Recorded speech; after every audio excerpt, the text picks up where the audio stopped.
Salut chers internautes, salut tout le monde. Bon, avant de commencer, on souhaite exprimer un sentiment de bonheur, de commencer une aventure virtuelle avec vous, de partager une passion, non pas une connaissance que l'on a plus que vous, mais une passion qui est le football. Donc, shout out à tous ceux qui prêteront attention à ce contenu, mais aussi au contenu suivant. Bon, aujourd'hui, on va axer l'attention sur la lutte pour le titre au niveau des 5 grands championnats. Donc, avant de débuter l'analyse, j'aimerais introduire Pape Madior. Pape Madior, comment vous allez? Bonsoir, Pape Malik. Déjà, je salue tout le monde, où que vous soyez sur le globe terrestre, que ce soit ici en Afrique ou bien en Europe, un peu partout dans le monde, puisque le football est universel. Je suis vraiment très content et honoré de partager ces minutes de discussion sur le football avec toi, parce que non seulement, on a l'habitude de faire ça parce que c'est une passion chez nous. Voilà, mais aujourd'hui, on veut vraiment partager cette passion qu'on a et le peu de connaissances qu'on a et notre vision du football avec tous les fruits du foot. C'est ça. Moi, c'est Pape Madior, lui, c'est Pape Malik. C'est deux papes. Donc, soyez les bienvenus sur notre panel et vivons ensemble et partageons cette passion qu'on a en commun. Voilà. Bon. On va parler en premier lieu de la Première Ligue. Donc, je pense que la Première Ligue, la 32e journée, et elle a débuté aujourd'hui. Donc, c'était un match qui a opposé le West Ham à Wolverhampton. Je pense que c'est Wolverhampton, effectivement. West Ham qui a gagné par 4 buts d'écart. Et je pense que c'est des équipes relégables. Bon, West Ham, ils sont sortis de la zone relégable. Mais si Tottenham gagne demain ce match, donc Tottenham va prendre sa place. Donc il sera 18e à nouveau. Et Wolves, bon, ils sont bons derniers. Et je pense qu'ils vont être relégués malheureusement cette année.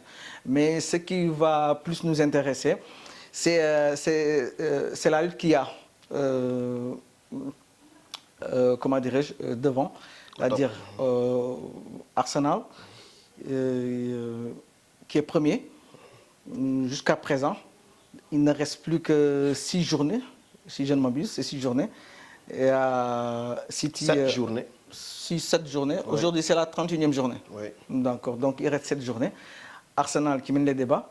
City qui est... On a entamé la 32e journée, mais Arsenal a joué 30 pour le mois. Effectivement, donc il lui reste 7 journées, effectivement. Voilà. Et il va jouer demain. Donc, pour la 32e journée, c'est ça. Donc, City qui suit, qui est deuxième. Et je pense que l'écart qu'il y a entre Arsenal et City, c'est 9 points. Donc, bon, c'est un écart assez conséquent quand même. Avec un match en avance d'Arsenal. Avec un match en avance d'Arsenal, oui, effectivement. Arsenal a joué 31 matchs et City en a joué juste 30 à cause de la Coupe. C'est intéressant de préciser parce que City a un match, Arsenal et City devront jouer aussi le match retour. Parce que je pense que ce n'est pas encore joué. Le match retour entre Arsenal et City. Arsenal et City, je pense que ce n'est pas encore joué. C'est City qui doit recevoir. Effectivement, City qui doit. Donc, si City gagne, comment dirais-je, contre Arsenal, retard, mais aussi le match retard, donc... Bon, il diminue 6 points déjà. Et bon, cela relancerait même la fin du championnat. Mais pour l'instant, Arsenal donc, met les débats avec 9 points d'écart, donc on va être factuel. C'est ce qu'il y a. Bon, je pense qu'Arsenal va remporter donc, le championnat. Et pour le plus grand bonheur des Gunners, parce que je pense qu'ils sont restés plus de 20 ans à courir derrière. 2004. Ouais, plus de 20 ans à courir derrière. 2 ans maintenant. Voilà, derrière le trophée. Donc ce sera important pour vous. Mais aussi, il y a lieu d'évoquer le niveau du championnat anglais. Je pense que ça fait 2 ans que, d'accord, Je pense que le championnat anglais est toujours le meilleur championnat au monde. Parce que, bon, en termes de visibilité, il n'y a pas meilleur avec les droits TV et tout ça. Mais le niveau, je pense que le niveau a un peu baissé. Parce que, bon, les cadors, que ce soit Liverpool ou Manchester City, déjà l'année dernière, Manchester City n'est plus le Manchester City que l'on connaissait qu'avant. Liverpool, qui n'a pas réussi à endosser, comment dirais-je, le costume de champion sortant. Donc, déjà, je pense qu'ils sont en train de se battre pour remporter, pour faire partie des qualifiés pour la Champions League. Donc, c'est un peu décevant sur ce point. On a aussi Chelsea aussi, qui depuis l'année dernière, bon, on attend plus, mais bon, c'est pas toujours ça. Manchester United, dans cette deuxième phase de championnat, bon, ils nous ont un peu surpris avec, comment dirais-je, l'arrivée du nouveau coach. L'arrivée du nouveau coach, effectivement, Carrick. Ils nous ont un peu surpris et je pense qu'ils font partie, pour l'instant, des qualifiés pour la Champions League. Ils sont bons troisième actuellement. C'est important. Tu as Tottenham qui, de temps en temps, arrive à nous surprendre, mais après, c'est pas trop ça aussi. Donc, je pense que, globalement, le niveau actuel du championnat, ce n'est pas le niveau qu'on connaissait. Et c'est malheureux de le dire. Et si ça continue ainsi, est-ce que le championnat ne va pas perdre un peu de sa superbe? Il y a lieu de le dire. Tu en penses quoi, Tom Major?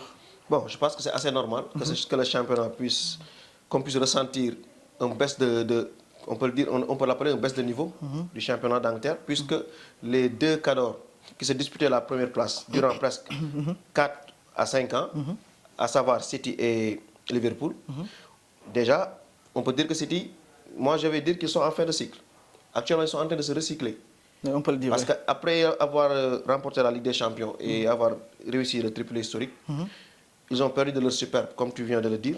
Et ils ont perdu un de leurs métronomes. L'un des joueurs les plus importants de l'effectif, à savoir Rodri. Rodri, effectivement. Avec sa blessure. Même ceux qui étaient venus pour remplacer Rodri en son absence, eux aussi ils ont subi des blessures. À savoir le talentueux croate, Matteo Kovacic. Kovacic, effectivement. Oui. Qui a un peu disparu des radars. Oui. Et l'équipe qui était là quand ils gagnaient la Ligue des Champions, presque beaucoup d'entre eux ne sont plus là. C'est ça. Jack Grealish n'est plus là. Stones, c'est comme s'il est là, mais c'est comme s'il n'est pas là. Il n'est pas là, oui. Mahrez, il est parti. C'est vrai. Donc, on peut se dire qu'ils sont en train de recycler. Même Bernardo, d'après les informations qu'on a, il va quitter. Voilà, il va quitter. Il va quitter, c'est officiel. À partir de cette saison-là, il va quitter. Effectivement. Donc, c'est très normal qu'eux, ils subissent un peu une baisse de niveau, quoi. Concernant Liverpool, c'est autre chose. Ils ont perdu le talisman de Liverpool. C'est Klopp. Oui. C'est Klopp qui nous a fait connaître, découvrir ce Liverpool-là, qui domine, dominateur, et qui a réussi à gagner enfin le championnat et la Ligue des Champions. Effectivement. Oui, après 30 ans de disette en championnat. Ils perdent Klopp. Par chance pour eux, l'année passée, comme je viens de le dire, City était en fin de cycle. Donc, ils en ont profité pour gagner facilement le championnat avec un nouveau coach dont le jeu est méconnu par les autres clubs qui étaient en liste pour gagner le championnat. Exactement. Voilà. Arsenal aussi a fait son fameux choc, ce qu'il fait presque tout le temps. L'année passée, moi je pensais qu'il y avait qu'Arsenal qui pouvait rivaliser avec, Liverpool. Malheureusement, on a vu comment ils ont terminé le championnat. Avec juste un Saliba blessé, ils étaient out de la course. Mais cette année-ci, c'est eux qui sont à la place de Liverpool. C'est eux qui vont profiter de la baisse de forme de Liverpool et de City. Donc, pour moi, cette année-ci, il n'y aura pas de choc. Je pense qu'ils vont gagner le championnat. Mais est-ce que ce n'est pas ça qui va... ça les arrange en quelque sorte? Bien sûr, ça les arrange. Parce qu'on a vu que dans cette deuxième phase du championnat, bon, on a vu un Arsenal c'est comme s'ils étaient en train de paniquer. Comme tu as dit tout à l'heure, ils ont l'habitude de faire ce fameux choc. Et dans cette deuxième partie du championnat, ce n'est pas l'Arsenal de la première partie. Ils ont peur de gagner. De la première partie de saison. Donc ils ont eu à perdre des matchs, quelques-uns, des matchs, mais aussi des matchs nuls. Parce que voilà, un jeu qui n'est pas convaincant. D'ailleurs, leur jeu, depuis le début de la saison, n'était pas si convaincant cela, mais ça s'est empiré au fil du temps. Surtout dans ces deuxièmes parties de saison. Raison pour laquelle je dis que est-ce que ça les arrange le fait que les autres ne sont pas au niveau. Parce que je pense que si comment dirais-je, un Manchester City ou un Liverpool était au niveau, je pense qu'il y a lieu de vivre une fête saison vraiment très très un peu compliqué, effectivement, donc, du côté d'Arsenal. Bon, pour moi, il n'y a pas de souci. Là, je pense qu'ils ont un boulevard. Il n'y a pas de souci à se faire pour eux. Je me dis qu'il n'y a pas de souci à se faire pour eux, puisque l'année passée, on a vu Liverpool gagner avec, je pense, 11 ou 12 matchs nuls. Minimum, ils ont fait 11 ou 12 matchs nuls. Effectivement. Est-ce qu'ils ne sont même pas partis jusqu'à 15 matchs nuls? Quand tu fais ce nombre de matchs nuls et que tu gagnes le championnat, c'est que tu n'as pas de concurrent. Effectivement. Tu n'as pas de concurrent. Cette année-ci, c'est la même chose. Arsenal, ils perdent des points bêtement, mais tu ne vois jamais City capitaliser sur ça pour rattraper son retard. Donc moi, je me dis que c'est Arsenal l'archi-favori pour moi. Donc, je pense que c'est plié. Mais bon, le football réserve toujours des surprises. Donc, on va axer un peu l'attention sur le Liverpool FC, qui est quand même le champion sortant. Et bon, comme on l'a dit tout à l'heure, en début, Liverpool, c'est le champion sortant. Aujourd'hui, je pense qu'ils sont 5e. Ou bien, ils sont 5e, je ne sais pas, 6e. Liverpool. Donc, ils sont en train de lutter pour la qualification, pour la Champions League, bien sûr. Et il y a Arne Slot qui est très, très critiqué. Il est très critiqué. Moi, je pense que la responsabilité, elle est partagée. Elle est partagée. D'accord, il y a des choses à dire pour Arne Slot, mais aussi des choses à dire au niveau du board, c'est-à-dire la direction, des choses à dire aussi pour certains joueurs, notamment Mohamed Salah, qui je pense qu'il va quitter parce qu'il n'est plus au niveau. Non, il l'a dit. Il a dit qu'il va quitter. Il a annoncé, c'est ça. Je pense que ça, c'est un sujet qui mérite réflexion, qui mérite un autre débat en entier. Parce que si on s'engouffre là, on ne va pas arrêter de parler de Liverpool. Parce qu'il y a beaucoup de torts, des torts qui sont partagés entre le board, le coach et les joueurs. Effectivement. Donc il y a 3 parties.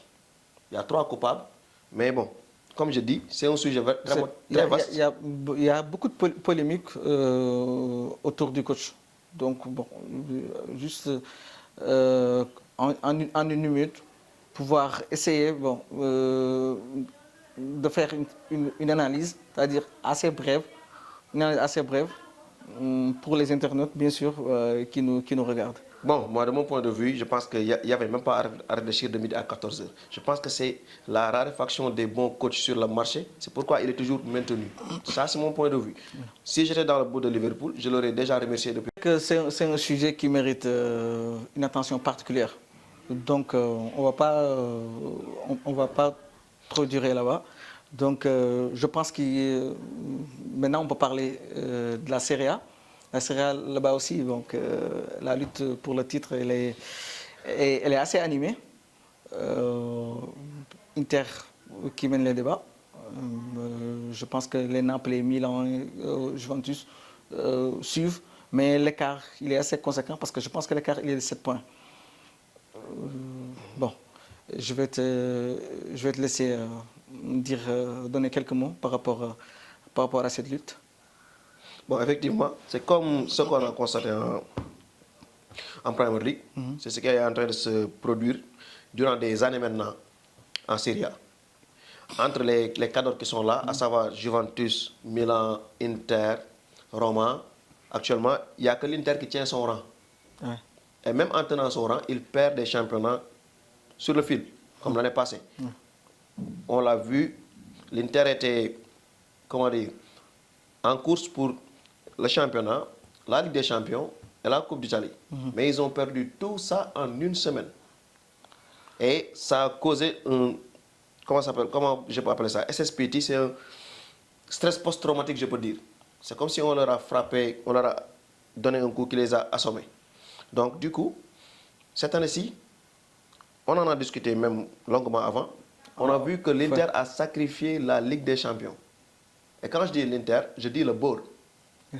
Parce que quand tu as un coach qui est jeune, qui n'a jamais coaché un grand club, qui a eu juste 13 matchs avec l'équipe de Parme la saison passée, tu donnes une équipe comme l'Inter, l'équipe la plus puissante, je peux dire, en Serie A, tu lui demandes de se qualifier en Ligue des Champions. C'est ça l'objectif de départ.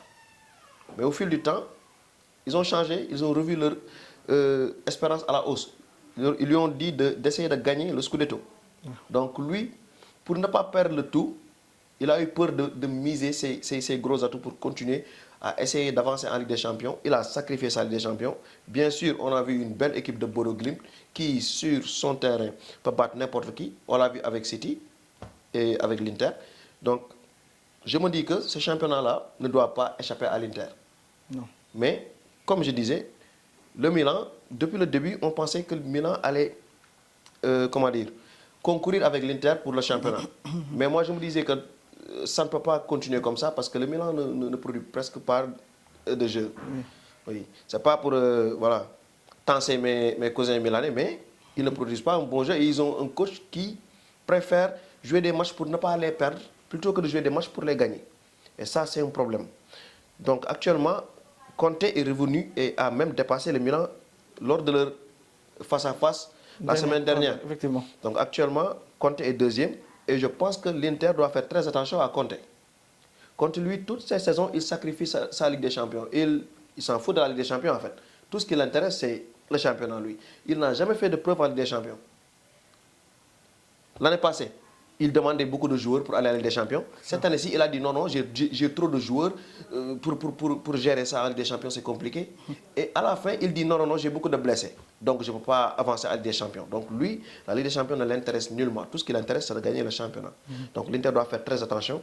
Et je viens d'apprendre que le talisman de l'Inter, à savoir Lautaro Martinez, qui, lors de son absence, l'Inter ne pouvait même pas marquer 2 buts par match, vient de rechuter. Il est encore blessé. Oui, il a rechuté. Et il va manquer minimum 3 à 4 matchs. Donc actuellement, l'Inter doit mettre le gaz et essayer de ne pas perdre de points en route. Surtout qu'ils vont jouer contre l'équipe, je pense, la plus joueuse du championnat, à part l'Inter. C'est Como. Il joue un jeu très offensif, très beau, même plus beau que le jeu de l'Inter. Oui, un jeu très plaisant. Oui, et actuellement, je pense que le coach a un peu mûri. Je pense que le match de demain, il ne va pas jouer comme il l'a fait à l'aller, en essayant de sortir dominer. Parce que quand il était sorti pour dominer, l'Inter l'a explosé avec 4 buts, je pense 5 buts. Mais cette fois-ci, je pense qu'il va jouer la prudence, comme il a fait au match de retour contre Juventus. Effectivement. C'est ça qu'ils vont faire. Donc actuellement, la lutte, c'est entre l'Inter et Naples. Pour moi, Milan, ils sont déjà out. Et il leur reste des matchs tellement difficiles, je ne pense pas qu'ils peuvent gagner le restant de leur match. Alors que Naples peut le faire, l'Inter aussi peut le faire, mais ça va être compliqué. Donc je pense que là aussi, la course, elle est déjà claire, quoi. C'est entre l'Inter et Naples. Et comme tu viens de le dire, je pense que là-bas, il reste aussi ça à cette journée. L'Inter de Milan doit faire attention parce que, comme tu viens de le dire aussi, Lautaro Martinez, c'est le talisman de l'Inter. On a eu la preuve cette semaine. Quand il n'était pas là, l'Inter n'était... franchement, on a l'impression de voir une équipe de deuxième division. Je suis désolé de le dire. Équipe amorphe. Franchement, pas de jeu. Un jeu fade. Un jeu fade, effectivement. Des joueurs empruntés. Tu sens qu'il y a un leader qui n'est pas là. Et quand il est venu, notamment la semaine dernière... Ils ont explosé la Roma. Effectivement, ils ont... Roma et c'est la meilleure défense 5 buts à 2 avec un jeu vraiment très flamboyant. Des joueurs le jeu d'antan qui jouait avant de perdre Lautaro et Hakan Çalhanoğlu. Oui, c'est ce jeu-là qu'on a vu lors du match passé. Oui. Maintenant, voyons voir ce qu'ils vont nous servir demain cette semaine avec Como. Ça va être en 3, ça va être un très bon match. Ça c'est assuré. Rien n'est joué là-bas encore. Ça c'est assuré. Oui. Mais comme tu viens de dire, ils doivent faire très attention et assurer les 6 à 7 derniers. Parce qu'ils doivent gagner le championnat. C'est clair. Inter n'a plus rien à gagner si je ne m'abuse. Non, ils sont toujours en lice. En coupe. Ils sont en demi-finale. C'est encore contre Como. Encore contre Como. Ouais. Donc, voilà. Et Como va aller en Ligue des Champions. Effectivement, avec Juventus. Effectivement. Oui, donc s'ils peuvent passer par la coupe pour aller en Ligue des Champions, ils vont le faire. Bon, moi, aller en Europe, ils vont le faire. Moi, je pense qu'ils vont aller en Europe.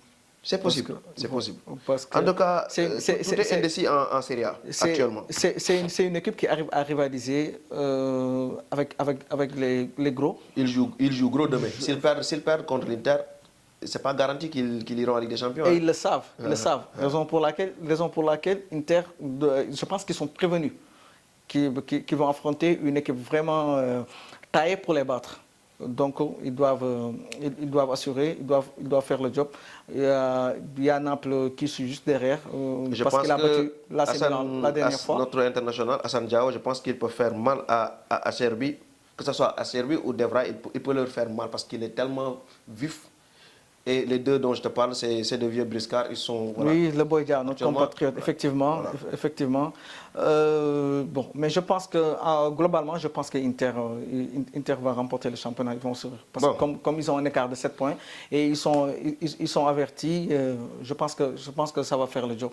Bon, là, je suis moins sûr que, comme je le disais, pour Arsenal. Là, je suis moins sûr. Effectivement, ils ont perdu Lautaro Martinez, donc il y a lieu de s'inquiéter. Mais je pense que, globalement, je pense qu'ils vont le faire.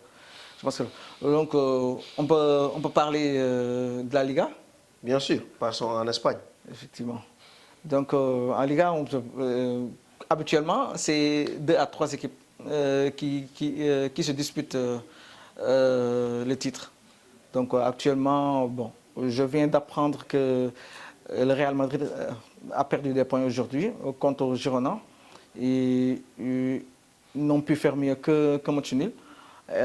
Donc, si le Barça gagne demain contre Espanyol Barcelone, donc il aura 9 points d'avance sur le Real Madrid. Mais ça ne va pas être facile parce que le Barça, il joue gros. Parce que c'est un derby contre Espanyol Barcelone, là-bas à Espanyol Barcelone, donc ce n'est pas gagné d'avance. Donc, il faut que les boys d'Hansi Flick assurent qu'ils gagnent ce match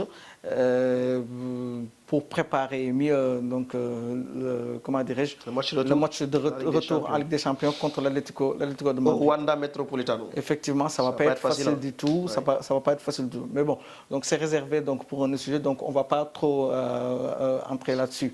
Mais ce qu'il y a à dire, c'est qu'il y a trois équipes qui se détachent des autres. C'est-à-dire, c'est le Barça, Real Madrid, les deux se disputent le titre. L'Atlético, il est assez écarté lui aussi. Mais le titre se joue à 2. L'Atlético, bon, mathématiquement, c'est possible, mais réalistiquement parlant... Mais ils sont assurés de se qualifier en Champions League l'année prochaine. Je pense qu'aussi, il y a Villarreal... Ça, c'est le béaba de ces 3 équipes-là. Oui, qui n'est pas trop loin de l'Atlético Madrid aussi. Mais comme tu dis, le titre se joue entre le Real et le Barça. Avant ce match, si les 2 équipes assuraient leurs 4 prochains matchs, donc l'affaire allait se jouer au Classico. Mais malheureusement, donc, le Real qui vient de perdre des points. Donc si le Barça gagne demain, donc 9 points d'avance, je pense que le Barça va remporter le championnat. Donc. Bien sûr. Pour moi, le Real a abandonné le championnat aujourd'hui. Aujourd'hui, avec ce match nul-là, si le Barça, même si le Barça ne gagne pas, s'ils font match nul, c'est combien de points? C'est 7 points. Ça va être 6 points, parce qu'ils ont réussi à... C'est pas 7 points. 6 points, donc c'est pas un match de perdu, mais c'est un match nul. Non, 6 points. S'ils font match nul, ça va être 7 points. Si le Barça fait match nul, c'est 6 points. Mais s'ils perdent, ce sera 6 points. Et ils peuvent perdre. Parce que comme je dis, ils jouent contre leur voisin, Espanyol Barcelone. Oui, c'est possible. C'est pas gagné d'avance, donc c'est un derby. Donc, comme on sait, un derby, c'est un match à part. Voyons voir comment Flick va gérer son effectif, sachant qu'il doit reposer des cadres. Ce sera très important. La gestion de l'effectif, ce sera très important. C'est important aussi de signaler que Frenkie de Jong sera de retour demain parce qu'il s'est entraîné, je pense, hier ou avant-hier. Donc, il a repris l'entraînement. Donc, il est annoncé qu'il aura quelques minutes. Et on verra après s'il pourra. Espérons que ce ne soit pas trop prématuré pour lui. Ouais. Je pense que.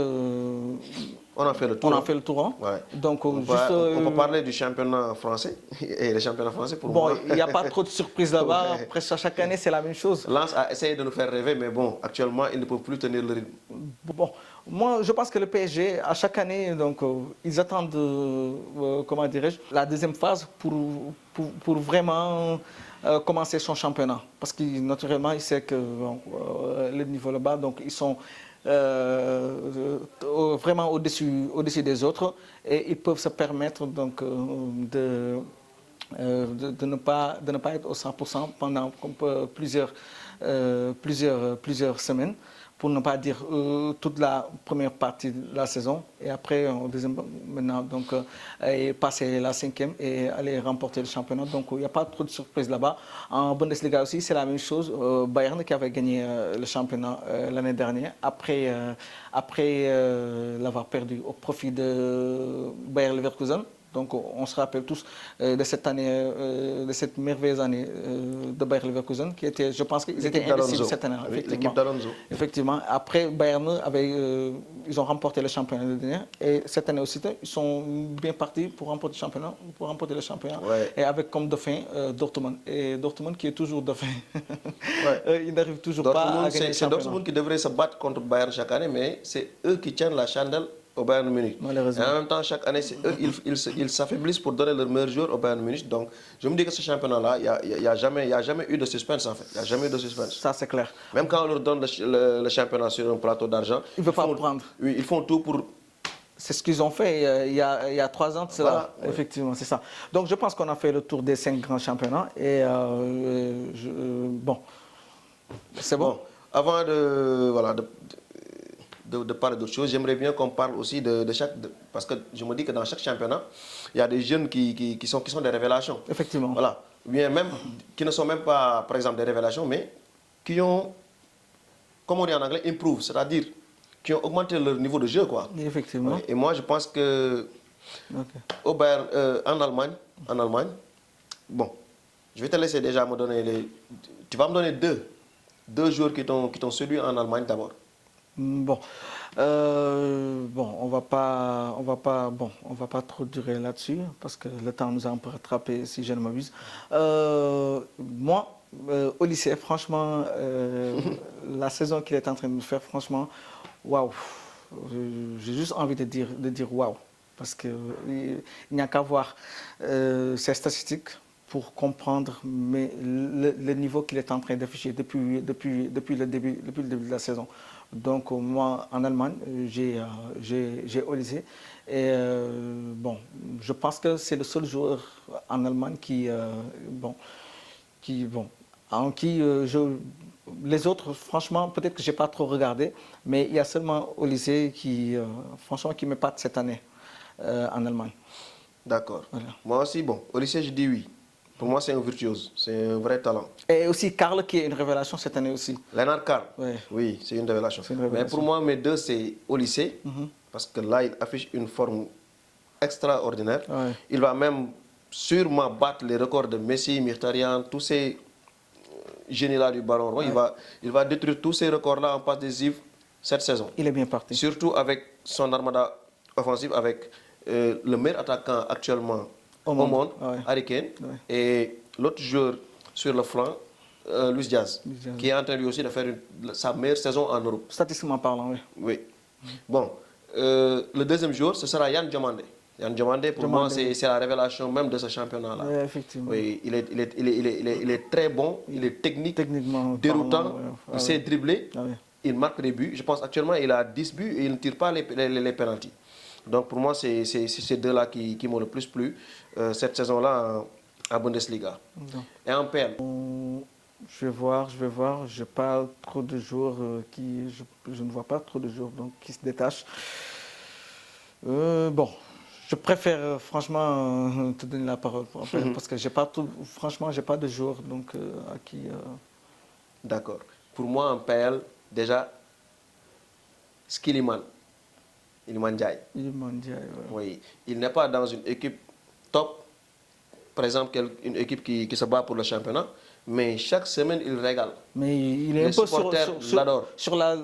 sur sa lancée la saison dernière. Oui, les supporters l'adorent. On connaît le potentiel de ce boy, donc. C'est sûr que si on devait demander aux supporters pour le vendre, ils ne vont jamais le vendre. Ah, c'est clair. Oui. C'est clair. Donc pour moi, déjà, je prends Iliman Ndiaye. Mais en deuxième lieu, je prends quelqu'un, ce n'est pas une révélation, mais c'est une confirmation. Que son équipe joue bien ou joue mal, il éclabousse tous les matchs de son talent. Bruno Fernandes. Wow. Quel joueur. Oui, quel joueur. Ouais. Pour moi, c'est ces deux-là. Voilà, il est trop fort. Et en Espagne, tu as des joueurs qui t'ont ébloui cette saison? En Espagne, bon, je veux parler de la saison de Pape Gueye. Pape Gueye, franchement, cette année aussi, il est en train, franchement, de montrer vraiment son niveau. Est-ce que les téléspectateurs ne vont pas penser qu'on est en train de jeter des fleurs aux joueurs sénégalais, à nos compatriotes? Mais bon, je pense que globalement, cette année, nos compatriotes se sont bien gérés, franchement. Parce qu'il y a même Ismaël Sarr qui, statistiquement parlant aussi, à Crystal Palace, qui n'est pas trop mal. Mais Pape Gueye, il y a lieu de dire, pendant son absence, Villarreal a vraiment senti son absence pendant la CAN. Donc c'est une pièce très importante pour le coach. Et il n'y a qu'à regarder les matchs de Villarreal pour comprendre l'importance qu'il a pour son équipe. Et bon, je pense qu'on a déjà fait le tour. Ou bien Serie A, on va parler de la Serie A aussi. On va pas encore parler de Serie A ou bien de la Ligue 1. Et je n'ai pas encore donné les joueurs qui m'ont le plus plu en Liga. En Liga, donc je te passe la parole. Déjà, je commencerai par le petit Simeone. Oui. Le petit Simeone, je l'adore, ce boy-là. Je l'adore. Voilà. Il est énergique comme son père, il a la grinta de son père. Et s'il devait donner sa vie sur le terrain, il allait le faire, sans hésiter. C'est comme si ce Et en plus de ça, il est tellement technique pour son âge. Avec beaucoup de vices aussi. Oui, il est très bon. Il est très bon. Mais effectivement, c'est un excellent joueur de football. Franchement, il est un excellent teigneur, mais aussi technique aussi. Franchement, bon, je pense que toutes les équipes signeraient pour avoir un tel joueur. Ça, c'est vrai. Oui. Donc, on va passer... Le deuxième joueur qui me plaît en Liga, bien que je ne regarde pas beaucoup la Liga, c'est la reconversion de Gérard Martin. Faire les passes pour casser des lignes, il fait des passes de malade. Donc je me demande même, est-ce qu'il a été formé comme latéral? Parce qu'il joue mieux en axe central qu'en latéral. Bien qu'on voit aussi qu'il a des failles, parce que, par exemple, quand il va intercepter des ballons, des fois il s'y prend mal, côté timing. Oui. Et je pense que dès qu'il aura évolué sur cet aspect-là, ce sera un très bon axe central. Et il s'est relancé, ça c'est clair. Il a un très bonne patte gauche. Donc, sinon, en France? En France, il y a un certain Morera qui joue à Strasbourg. Franchement, je l'aime bien ce boy. Il est très bon. Je pense qu'il est piston, je ne sais pas, ailier. Il a une très belle patte. Il a de l'énergie. Franchement, je l'aime bien. Je pense qu'il ne va pas durer là-bas. Il y a aussi Panicelli qui s'est blessé récemment.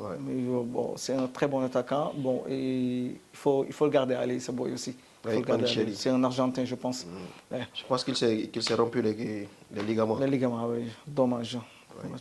Bon, en Ligue 1, je prendrai un joueur. Tu devines? Bon, qui? Lamine Camara. Je pense qu'il va même quitter le championnat cette année-ci. Ils ne peuvent plus le retenir. Tu penses qu'il va partir en PL? Oui, je pense. Aujourd'hui, ils se sont fait exploser, mais lui, même quand ils se font exploser, il joue bien. Pour moi, c'est lui. Et bizarrement, j'ai vu le coach le sortir en deuxième mi-temps. Je pense qu'il n'a pas... Non, ce n'était pas à cause de lui. C'est le match c'est le déroulement du match qui est comme ça, quoi. Effectivement, mais il ne joue plus en Europe, n'est-ce pas? Monaco, ils sont déjà out depuis. C'est ça, donc. Je pense qu'il va quitter le championnat. Oui, et en Italie?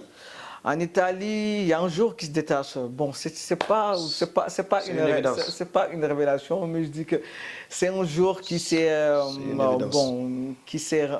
rendu compte de pas mal de choses, qui s'est rendu compte de son talent.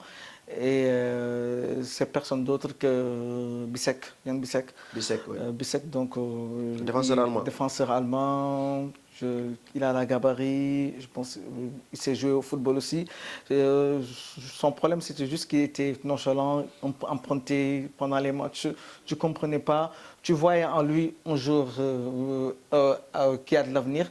Mais bon, il avait beaucoup de peine à démarrer donc, sa carrière, on peut dire ça. Mais cette année, franchement, il s'est vraiment remis en cause.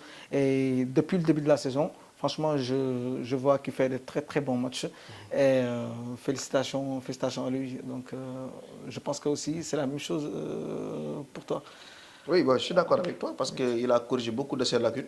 Et actuellement, il ne joue plus un jeu, voilà, un peu dans la facilité, avec de la nonchalance. Il était un peu insouciant, genre, franchement. Il commettait beaucoup de pénaltys. D'ailleurs, l'année passée, il a coûté le championnat à l'Inter avec ces erreurs-là. C'est l'insouciance, la nonchalance. Mais cette année-ci, bon, il se gère bien. Non. Par contre, pour moi, c'est une évidence, mais c'est Nico Paz. Nico Paz. Je pense aussi qu'il est un peu... bon, c'est la continuité de la saison dernière. Oui, mais à son âge, je pense qu'il va être un Fiori classe, Nico Paz. Il est très bon. Très bon. Oui. Nico Paz en très classe, oui, très classe. Oui. À part Nico Paz, il y a un défenseur que j'aime bien et que j'aimerais voir dans une très grande équipe. Il s'appelle Gila. C'était un pensionnaire du Real de Madrid. Le Real l'a donné à la Lazio. Actuellement, il joue à la Lazio. Mais c'est un très bon défenseur. Quand on parle de défenseur moderne, par exemple, comme Bastoni ou bien comme Kobayashi, comme lui, il fait partie de ce genre de joueur-là. Il est rapide, il est technique, il a de bonnes relances, une bonne vista et il est très teigneux dans le marquage. En 1 contre 1, tu ne passes pas. Pour moi, actuellement, en Italie, si je devais prendre 3 défenseurs, il ferait partie de ces 3 défenseurs. Ah bon? Gila. Donc, je pense qu'on a fait le tour. Oui, on a fait le tour des 5 grands championnats. Donc, merci. Merci. Oui, bon. Je vous remercie de nous avoir donné votre temps. Rester devant pour écouter, par exemple, nos points de vue sur le football. Parce que dans le football, personne n'a le monopole de la vérité. Chacun avec ses avis, sa façon de voir les choses. Et je pense qu'on a bien partagé. Comme début, je pense que c'est un bon début. Maintenant, après, on va enrichir en diversifiant les sujets, les thèmes. Et la prochaine vidéo, Inch'Allah, ce sera sur la Ligue des Champions, qui va se jouer, Inch'Allah, les matchs de retour des quarts de finale, qui se joueront ce mardi-là et ce mercredi. Donc, restez scotchés. Nous reviendrons bientôt vers vous. Merci, allez. Merci. Bye.